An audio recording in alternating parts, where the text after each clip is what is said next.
British judges have ruled that a London schoolgirl who went to Syria to join the Islamic State should be allowed to challenge the fact that her UK citizenship was revoked.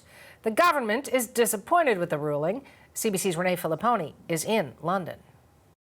Shamima Begum's citizenship was taken away last year because of security concerns they had if she was ever to return to the UK.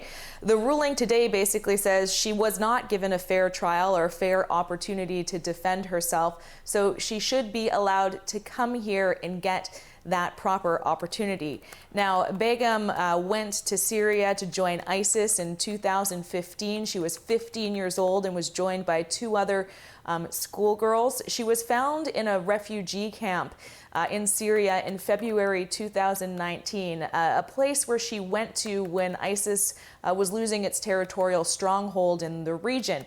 Now, at that point, the Home Secretary in February 2019 revoked her citizenship, and she tried to appeal the case unsuccessfully. So the judge today is saying in his ruling that fairness and justice must, on the facts of this case, outweigh the national security concerns, so that the leave to enter appeals should be allowed. The concern being that she wouldn't have the proper capability of defending herself while in a Syrian refugee camp.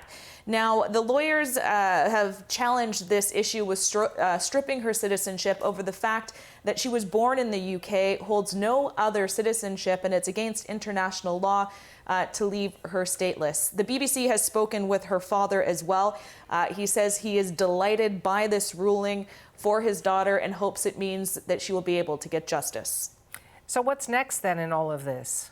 The UK government says it's disappointed with this court ruling and it has plans to appeal, but they are going to have to ministers in the government submit a reason for appeal and have strong enough grounds to believe that this court decision was in fact incorrect. And then there's a question about how Begum would make it back to the UK. The government here has said quite clearly that it's not going to go back and get her. And then if she was to get back here, would she be taken into custody, or what the government would do with her? So at this point, Shamima Begum won't be headed back to the UK just yet, but she is one step closer to at least fighting to regain her citizenship. That's CBC's Renee Filipponi in London.